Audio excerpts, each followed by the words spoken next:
To check the function of the flashlight on your Samsung Galaxy S24 Ultra, swipe down the top of the screen and then tap setting icon. Scroll down the screen to find device care. Tap device care.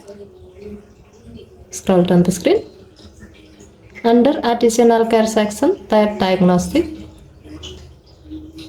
Under phone section, tap phone diagnostic. Scroll down the screen.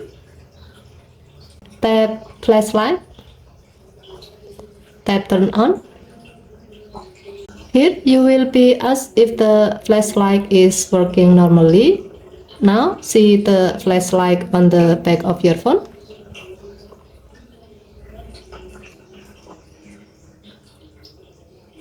If the flashlight is on, tap yes.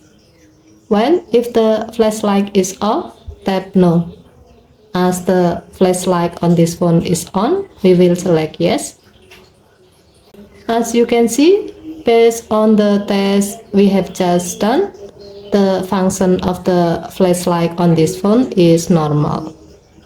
Okay, thank you for watching. Please help to like and subscribe. Have a nice day.